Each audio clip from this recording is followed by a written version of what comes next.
You are tuned in to What a Baltimore Online Radio. Please note that the views and opinions expressed are of the host and not of Lady J Media. Thank you and enjoy the show.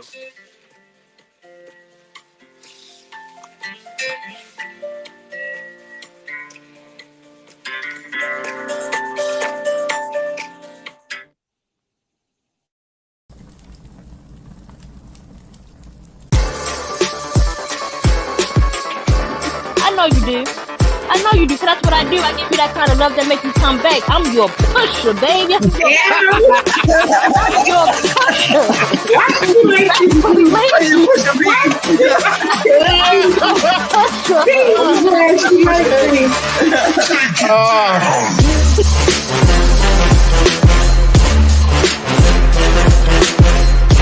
Hey, little black boy, let me holler at you for a minute. I was once in your place, you should respect what I say. Some of the things I'm about to tell you just may save your life in the world right now, much is right.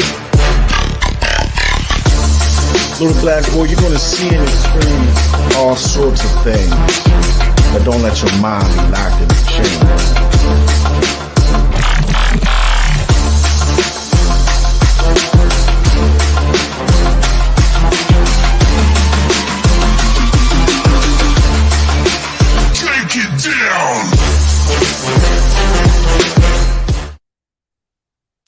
Hello and welcome to Spitfire Poetry Shutdown. I am your host, John Hansboro. It is Wednesday, August 3rd, 2022. I hope everyone is having a wonderful evening thus far. Staying cool out there and hydrated. We're still dealing with this heat. And be careful out there too. Wear your mask, wash your hands. Y'all know this virus is like creeping back up. But hopefully everyone's doing well. Today we have a special guest on the show. I've been following this brother for a couple years now.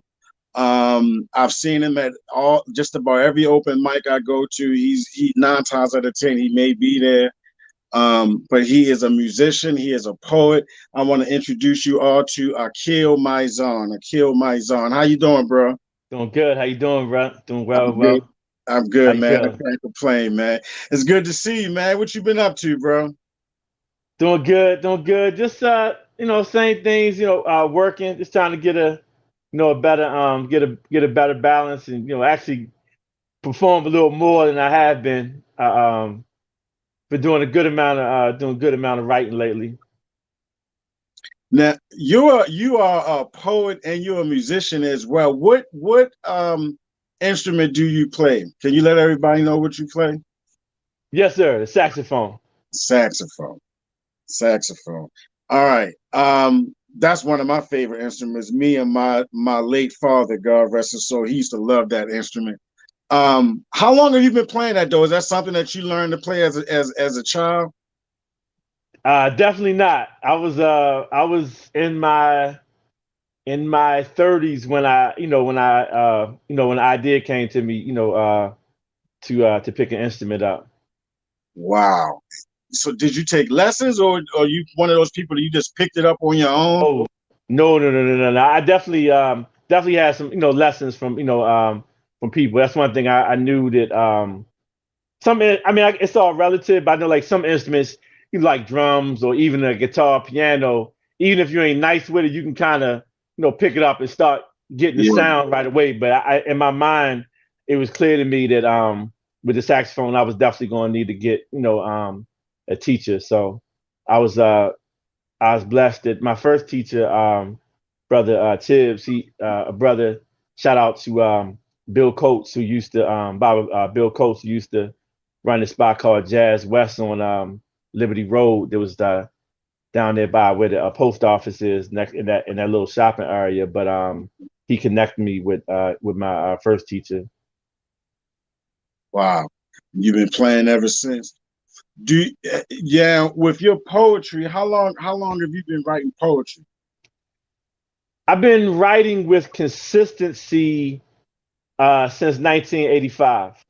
Well, I've been writing with consistency since 85. I wrote some things before then, but I still do rap, but not quite as much. But basically, from '85 until 99, everything that I wrote, with the exception of a handful of singing songs, but Mhm. 98% of everything I wrote was rhymes, raps.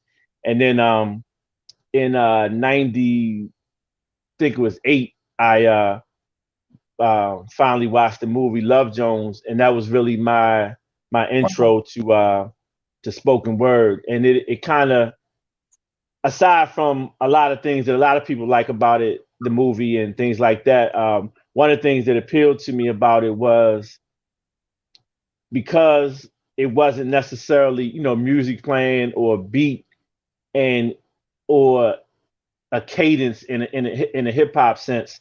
It was less difficult or less likely that somebody could get caught up in the flow or the music. It was just words. So, and I always, not always, but for a few years at that point, I had been on the path of edutainment, so to speak. um so that was part of the reason why you know the spoken word in the movie, Love Jones, appealed to me. That's funny you say that, man, because that's one of my favorite movies, and that is how I came up. Like I wanted to create an open mic that was intimate, just like how the movie was, where they were in that bar setting with the, you know what I mean? It was nice and dark with the smoke and all of that. That's what I wanted to create with my open mic. But I was doing open mics a few years ago before the pandemic. Mm-hmm. And that movie to me too, that was one of my favorite movies, man. The way that they had that character not only be a writer, but he was a photographer. It just wasn't your normal, you know, craziness where it was a bunch of drugs in a movie or a bunch of silliness. You know what I mean? This was a guy who had goals and set goals and was doing what he can to reach them. So that's definitely one of my favorite movies as well. So when it comes to stuff like that, as far as art. Um, is poetry? What does poetry do for you though? Is it therapeutic for you? Because that's what it does for me. I say it all the time. Poetry is really therapy for me. But what does it do for you when you write? It's a lot. I try to give a somewhat quick answer then, but I'm cool with talking about as much as you want. But like I would say, initially, and I'm combining.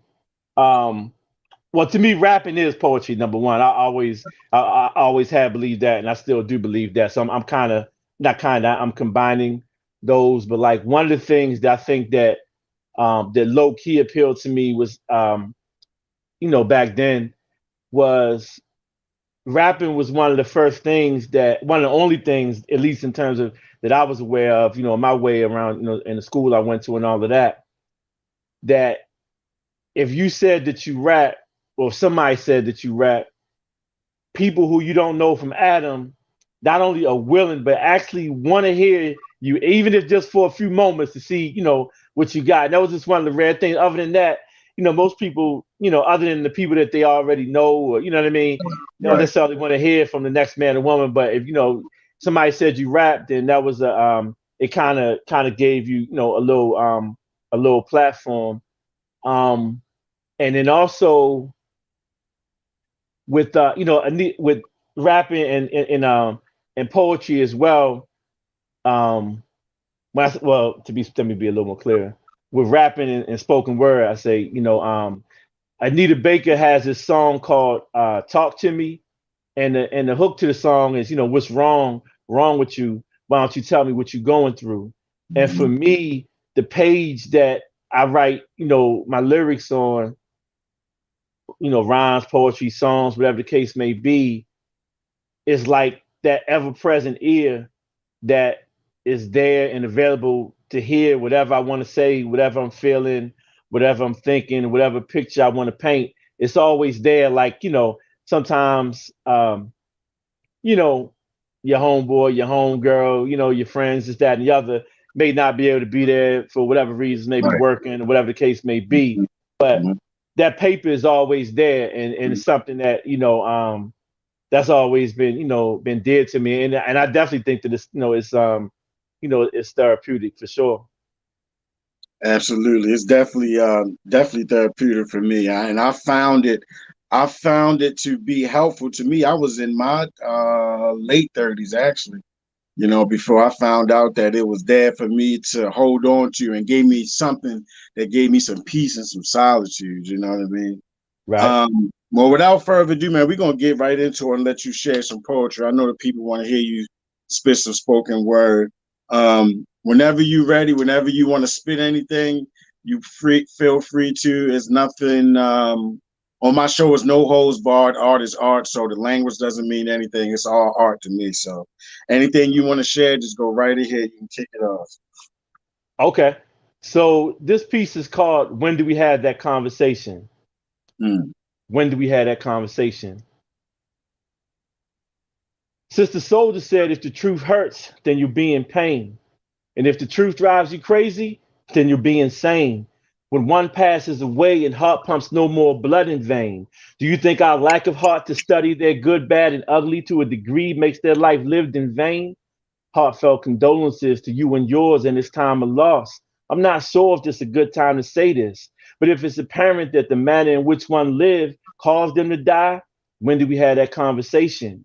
Surely you're grieving and mourning and may be in dire need of consolation. I'm just saying, as much as I believe with respect for life, we should be studiously analytical. In a time of bereavement, the last thing we want to deal with is one being unscrupulously critical, who doesn't even know your people like that, let alone love them. There is wisdom in conducting a holistic mental, physical, and spiritual autopsy. But then again, who are we to judge them? When there's a loss of life, beloved family, do you agree with me that it seems that we all too frequently do things immediately after one passes away that repeatedly distances us further and further away from fertile teachable moments, pregnant opportunities that could give birth to new outlook on life, but we don't seem to want it. Like players in crunch time with no balls, we don't seize the moment.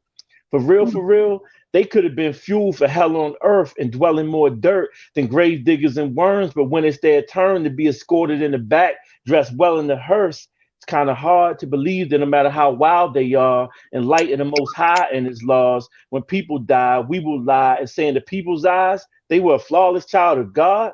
Really?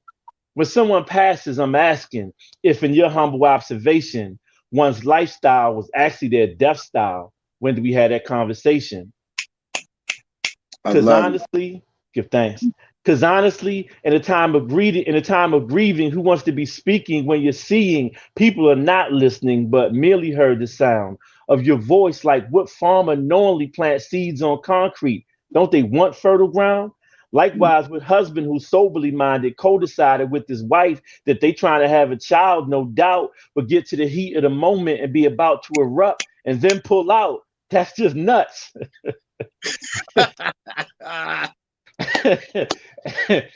What I'm trying to say is, if we desire effective communication, shouldn't we strive to find the best time to say it? In conclusion, if in your humble observation, one dies because of how one lives, when do we have that conversation? Damn, Akil. Okay. All right. God. Okay. Damn. When do we have that conversation? That was deep right there, man. And the way that you just flow through that like that, man. Is that one of your? Is that a favorite of yours that you have, or? I mean, it's one that's been I like I I like many of my pieces. To me, I look at it slightly differently now, but for years and years, I used to say that, like, even though it's a fair question, I've asked people the same question, but it's almost like which one of your children is the favorite. You know what I mean? It's like, Yeah.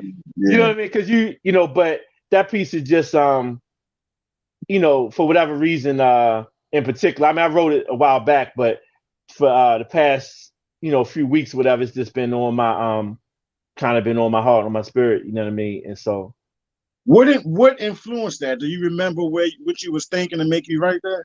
yes, sir. So, the the initial thought, years ago, I was part of a collective called Poetry for the People, Baltimore, headed by Olu Butterfly. Olu Butterfly, shout out to Olu. But one time, sometimes like before our meetings would start, we would and on breaks, we would, conversations would jump off about, this or that, current events, whatever. So Mhm. like one time, I think this was uh just after ODB had had passed. And like one of the conversations that, that came up was like, did those of us who loved ODB, particularly those who, was in his inner circle, as artists, as friends, this and that, did did they do, or did we do as fans, a disservice to him by not um by not I don't want to say being critical, but not showing or bringing it to his mind, or helping strive to bring it to maybe the forefront of his mind, Mhm. the consequences of, some of his deeds. None of us are perfect, but you Right. know what I mean. Like when a lot of times we see stuff and it's funny, and Mhm. because somebody to use the, well, actually the term is old now, but I'm gonna still use it because somebody may be lit or whatever.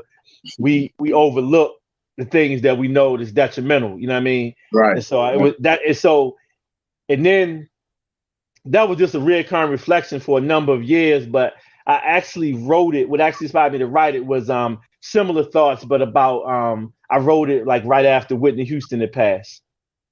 You know what I mean? And that was just that was on my that that was the catalyst to actually bring it out. But the thoughts had been kind of in my mind or whatever for some years. I wasn't. It was just an idea, like in a reoccurring conversation. I hadn't been striving to write it for years.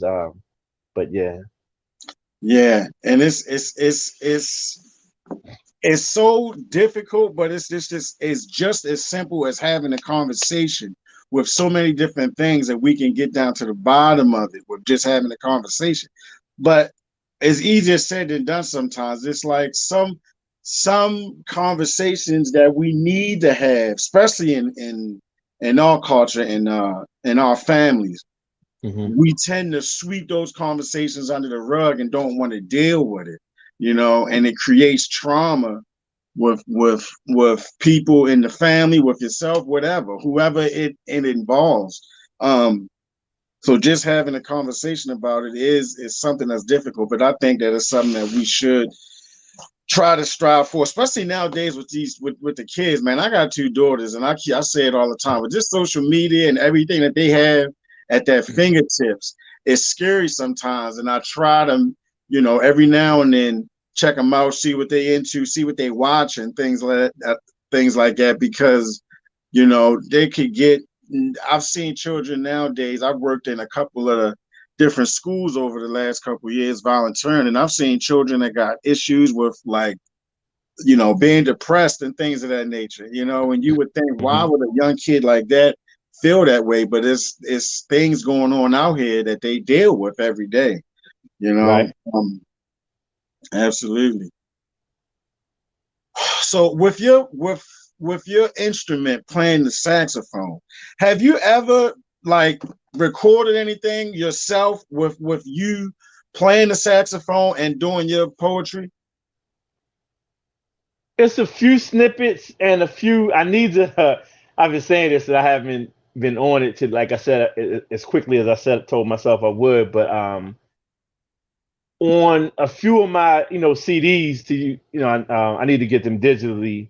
Um, I want to say maybe 3 or 4 of them. I'm playing, playing on there. And one piece, man, I gotta find it because I haven't listened to it in years. But one of the pieces I was blessed to get Grace to do an intro poem on a piece I was playing my saxophone on. I think we recorded that in like 2012 or something like that. But yeah, it's some of them. It's a few of them, like little snippets and uh that like people have, I performed here or there. And because in all honesty, prayerfully, I'm not being foolishly honest, but like very often I've been, undisciplined in terms of consistently, practicing, my saxophone. So even though I have done what I've been blessed to do, um, I'm nowhere near where I believe I should be, or could be had had I been, more disciplined. But there are some, I can send you some, whatever, some little, little snippets or whatever stuff that, that I, been blessed to do that the people recorded. I have a similar issue like that with my writing though. If I'm not, it's hard sometimes to be consistent constantly. Like I have spurts. You know what I mean? What do you do to motivate yourself into writing when you feel as though you don't even have it? You feel as though you got something to say, but you just can't get it out. You know what I mean? What motivates you? What tools do you use to get you going and get you to get creatively thinking so you can write? Well, pray I could say this somewhat succinctly or whatever, but I have been blessed writing wise that like I've always had ideas. I never really had writer's block, and times when there were times when looking back on it, when in time frames where I thought and even said to a few of my friends that I had writer's block, it was actually just the opposite because writer's block is from my view is wanting to write something but being unable to, or for whatever reason. But what happened with me is that it was like almost the exact opposite. It was that it was so many ideas and so many places where I could go with the different ideas that I didn't know where to go. So I kind of stood still, so to speak. And it was almost be like a I don't know, whatever. Did you ever play football or basketball? Absolutely, football, definitely, yeah. Oh, it would almost be like if if you was a running back and you get the ball and it's like it's a hole here, it's a hole here, open here. You know what I mean? It's like you just gotta pick a hole and run through it. But if you wait too long, that's kind of how it was. So and then at a certain point, I learned to just pick a hole and go through it. And then if you if you like it, or then after the next play or the next verse, go to the other hole. You know what I mean? So, but more to the spirit of your question, if I'm understanding it correctly, is like I try to intentionally get quiet, and sometimes it may mean quiet and just thinking about whatever topic that I want to write about, or whatever pictures I want to paint, so to speak. I mean, I'm talking about lyrically, I ain't talking about physically painting, but sometimes it may be, or along with that, it may be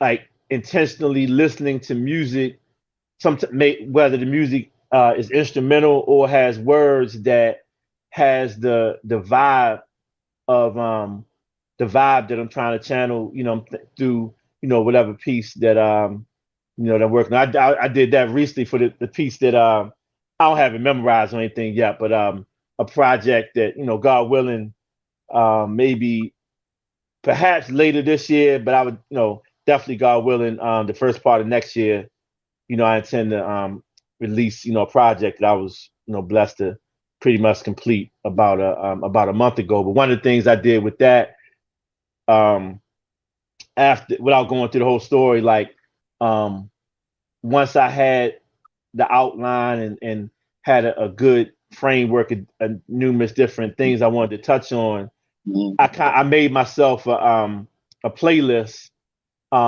with different songs that they either capture certain moods, just certain feels, and I intentionally, listen to that a whole bunch to help me, to help me, get in that mode and things like that. Sometimes it's just, or also, a lot of times in my circle of friends, like I might talk to them about just talk to them about whatever the topic is, like what you think about this and this. And a lot of times ideas or thoughts or inspiration, come from, come from that as well. I see you at a lot of the open mics and things of that nature, right? What is it for you that you get out of that? You know what I mean? When you come to the open mic, what is the feeling that you get, and what do you take from it when you leave? Oh man, that's an interesting question. It's a number of things. Sometimes it's just not just, but it's like I really sometimes based on experiences or based on conversations or whatever I had that week or the week before, a certain piece of pieces to be like on my spirit or whatever. So I was like, man, like this, I hope do this piece like that kind of thing. Or sometimes it may be, I want to whoever the feature is. And to me, like one of the things, even though like I feel like most of the time when I go to a spot, I intend to perform, especially if it's a spot where I'm not like working the door at.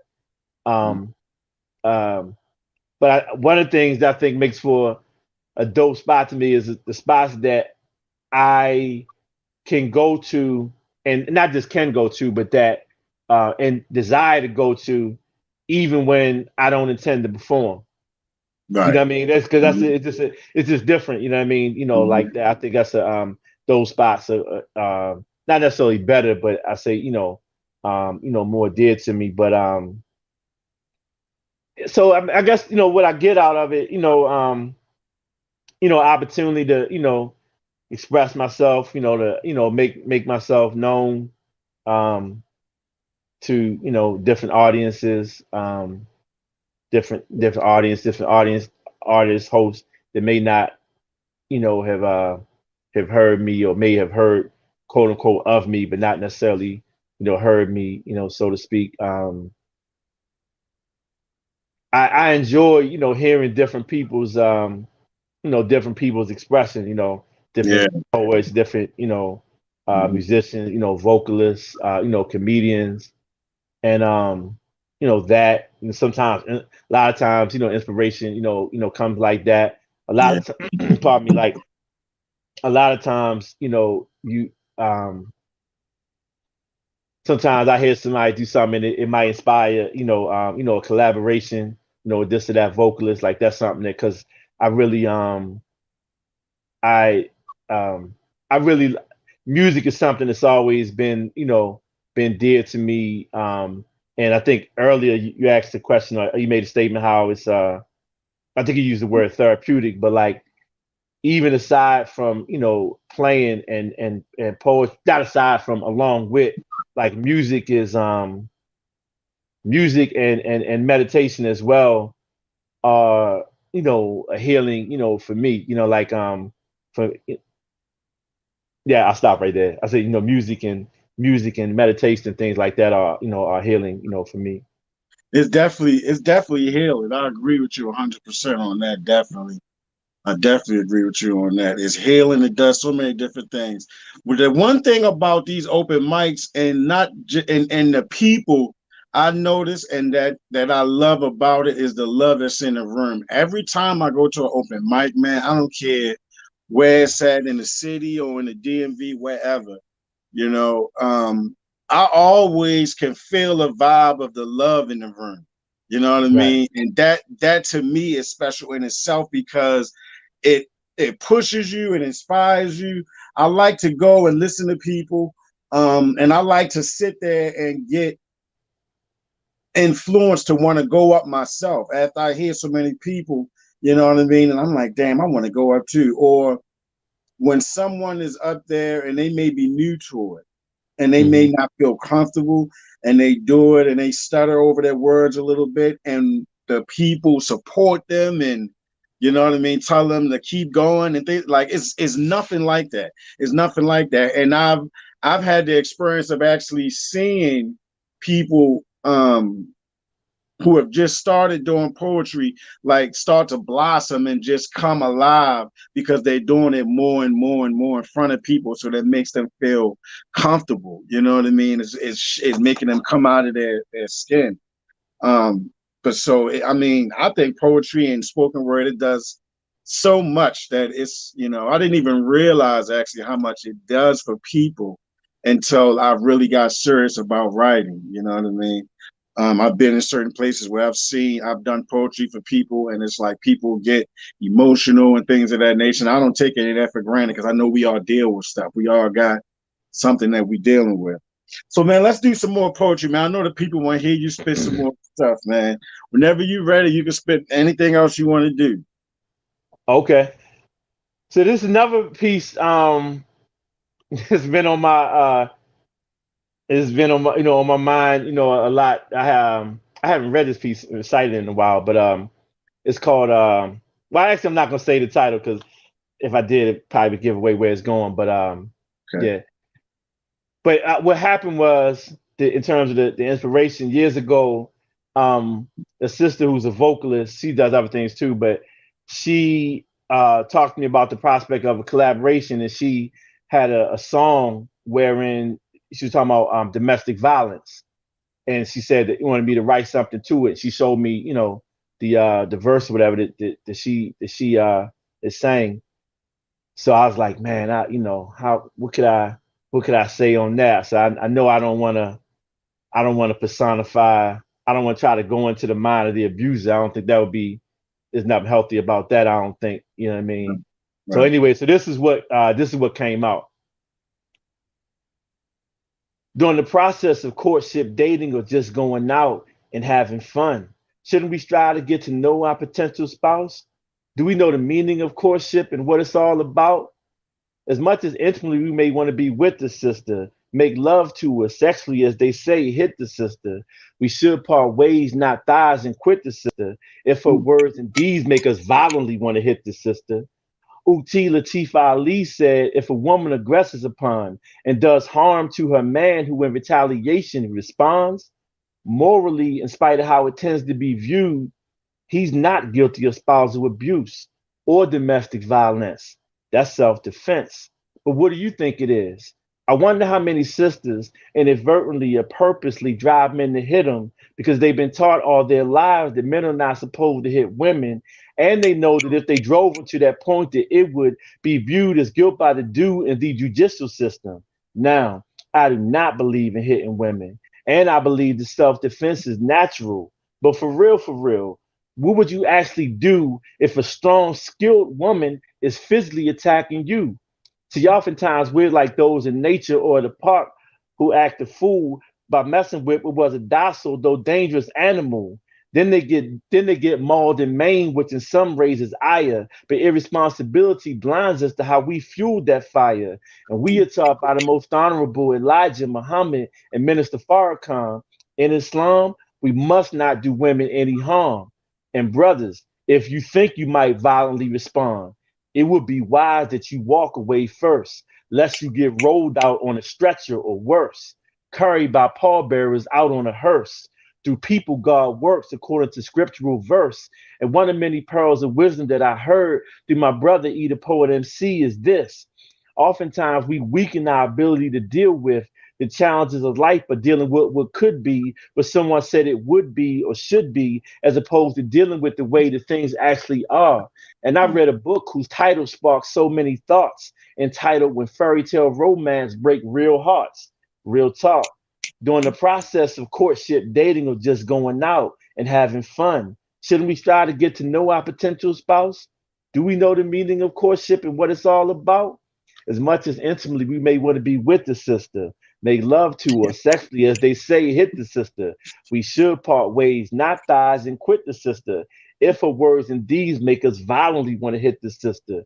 We know what domestic violence is, but does it make sense to discuss the plausibility of domestic self-defense? Domestic self-defense? Oh, I love it. Courtship, man. That's like it don't even exist no more. Oh man, part with before you part thighs, man. I like that, Akil. That's awesome, man. Well, how do you come up? Like, how long does it take you to come up with stuff that you write? It depends. Like usually, like now, for the past I don't know, maybe like 7 8 years, 7 years or so. Like it does take me a little long, not so much to write, but to get into um that to get all the way into that creative space. Mm-hmm. It takes sometimes it takes me it not a lot of times it takes me a little longer, but once I get there, things usually flow really well. So that it usually doesn't take too long. I mean that like I said, once is once once I'm blessed to get into that space, like I said, the creator just usually bless me with abundance of ideas, and it's just a matter of trying to fine tune it. And I've been working on, brevity, for about 10 years now in terms of my writing. So that's I give thanks for that. Who are the most influential artists that you that you have become accustomed to liking, over your lifetime? Like, with just poetry, rap, it doesn't matter. Like, who influenced you? Who are some of your favorites? I would say your top five, maybe. So it's funny you say that. Um, Before I answer that, well, actually, I'll start off the answer on a tangent, but it'll get right back into it, God willing. Um, on the humble some months ago, I saw on in my YouTube timeline, um, the brother on the show, Math Hoffa, the what's it called, My Expert Opinion. They were, how like a lot of times in barbershops and around the way or whatever online, it's Right, that reoccurring debate of the top five dead or alive. But right. in this instance, they were debating the bottom five, and I was Okay. like, yo, that just Wow.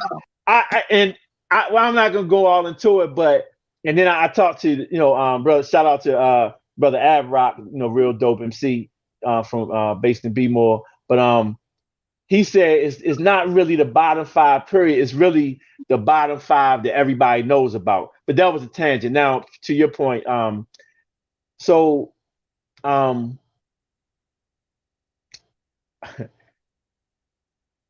it's my first it's a few. I'll answer it a few different ways. The first self-inspired things that I wrote, and by that I mean excluding things I might have wrote for school or something like that, was inspired by writing. Watching the Good Times, the Jeffersons, and Sanford and Son, wherein George Jefferson, J.J. Evans, and Fred G. Sanford specifically, like they would be playing the dozens and they would make it rhyme. Mm-hmm. So and then like when I was in junior high school, like in class sometime, like we would be writing little not it would literally be no more than like 4 lines, 6 lines at the most, but really like 2 or 4 lines just joking around writing stuff. So that was the first things that I wrote. And then when Curtis Blow came out with basketball, Mm. um I was playing football at the time, and that inspired me to write my first rap, which is about football. I wish I still have it, but I don't have it memorized or anything. Um, but overall, from a hip hop perspective, it first was Curtis Blow in terms of writing the first one. Then it was LL Cool. It's a whole bunch of people. I'm just mentioning the main highlights, but LL Cool J. Then it went from LL Cool J to Rakim. Mm-hmm. And Rakim was my guy for probably over 15, 17 years or something like that. Then I'm skipping now. Rakim, then KRS-One, Mm-hmm. Chuck D, a Public Enemy, um, and then Jay-Z. As far as hip hop goes. From a hip hop perspective, and even more so, probably from a spoken word perspective. Shout out to my brother, Eda Poet MC. What I mean? He was the first person that not just told me, but showed me that I could do, my own CD, and he showed me how to do it. And the first few times he literally, went to the studio with me, um, uh, just on some brotherhood type, you know what I mean? And he, and he connected me to uh, the first producer that I worked with. Shout out to Jahar Hassan. Um, he was the I don't know if I said this part. He was the first. Edith Port MC was the first person that I knew that had their own CD, and he, he put it out himself. Um, he was also the first person that, in terms of that I heard. I'm not saying that I ever did it, but that I heard take what I knew to be. Now I won't say I knew to be what I had heard as a hip hop verse and deliver it in a spoken word format. Gotcha. Yeah. And again, I've always believed that rapping is poetry, but I, but to, to see, somebody that, could um that was I guess you say artistically ambidextrous, so to speak, that could rock equally Right. well in both of Right. those worlds. Right. You know what I'm saying? That was it's it's so many things that Edith Port MC, man, salute. You know what I mean? It's a lot. That's big brother, friend, you know what I mean, one of my best friends, mentor, and a lot of stuff. You know what I mean? For people that anybody that a lot of people already know, but if you don't know, it's definitely somebody that, what I'm saying, that, if you into hip hop, if you into spoken word, if you somebody that's about it in terms of, love of, our people for real, Edith Port MC, definitely somebody you wanna, what I'm saying, you want to tune into. Absolutely. Do you have any books, or are you in the midst of writing your own book yet? I I'm contemplating the project that I just wrote. In my mind, I'm intending to record it. I have to, E and other people have recommended that I do a book, so it may manifest that way as well. It might possibly manifest that way first. I'm not sure. It's something that a number of people, not a lot, but a number of people have recommended to me throughout the years. And my primary interest and passion has always been the recorded realm as far as that. But I may very well I may very well do that. Yeah, I could definitely see some material from you, man.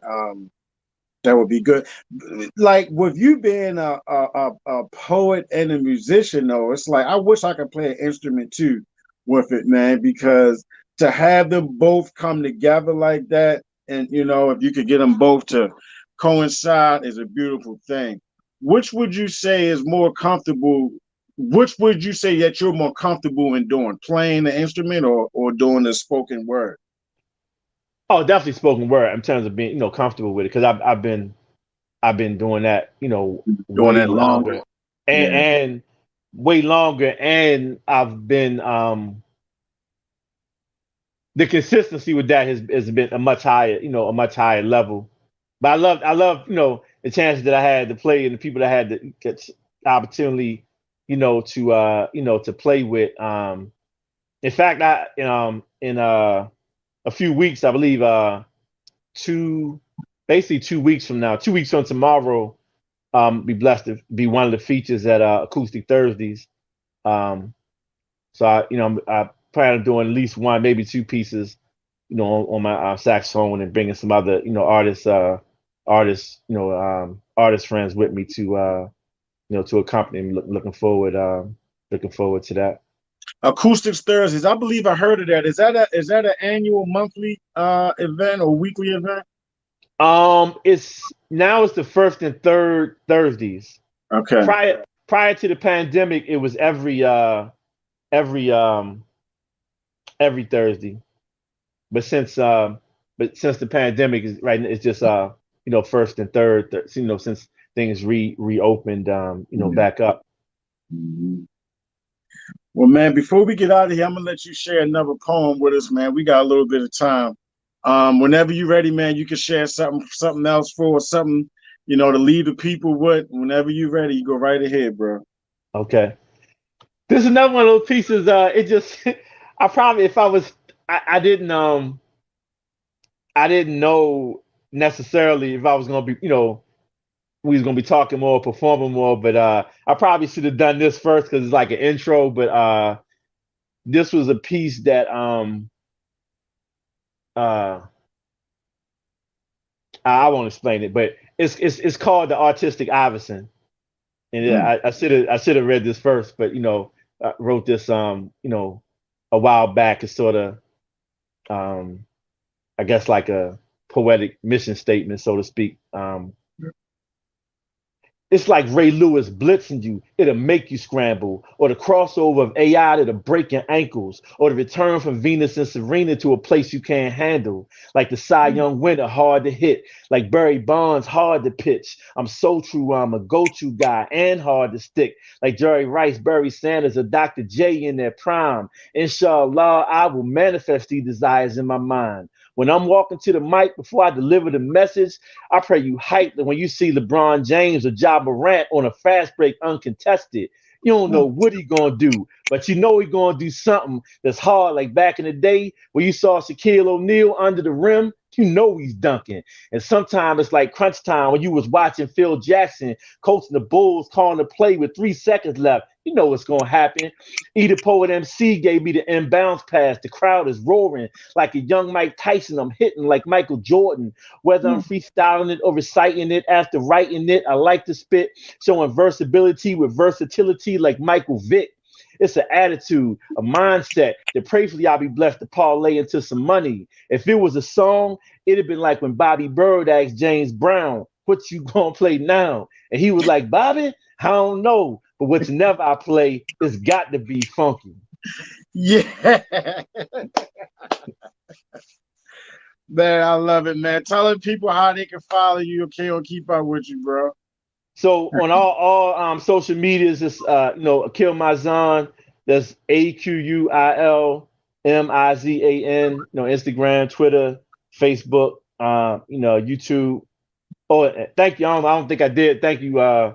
Thank you for the opportunity to reach out to me. I definitely appreciate that. Definitely thank you. I don't think I thank you, man. Definitely appreciate that.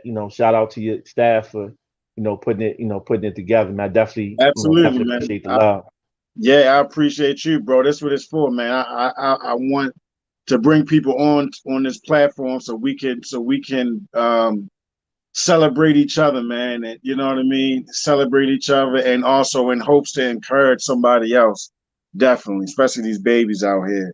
But yeah, man, I appreciate you for coming on. I definitely have to have you back, Akil. Guys, everybody, August 17th, guys, the I Am Woke movement is still in effect. August 17th at the Fillmore, the Dinner Poetrical Theater of I Am Woke, August 17th. You want to get your tickets, go to Eventbrite. And every second and fourth Thursday at 4000 Coolidge Avenue. C Roses, we got the open mics for Spitfire Poetry and Vibes and Verses. You got the vibe, we got the verses, definitely. Y'all stay tuned for Brother Chad coming up next on his show on What Up Baltimore. Go to Lady J Media so you can find out all the ways to watch the show. Akil, I appreciate you, bro. You be safe out here, man. I'll see you around, bro. Likewise, bro. Thanks again, bro. Appreciate it. Absolutely, bro. Be safe, soldier. You too.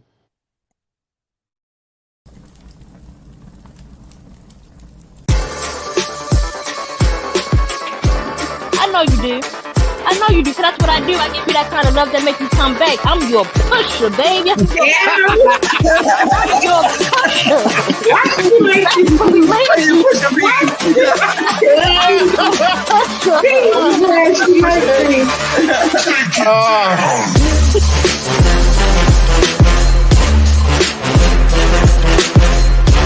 Hey, little black boy, let me holler at you for a minute.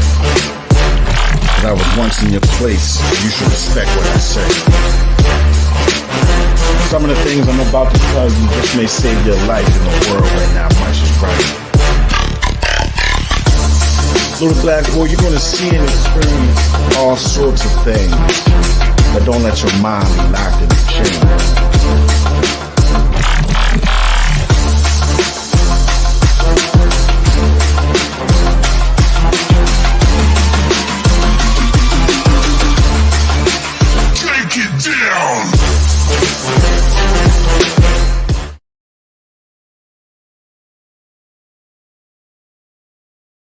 Thanks for tuning in to What Up Baltimore Online Radio.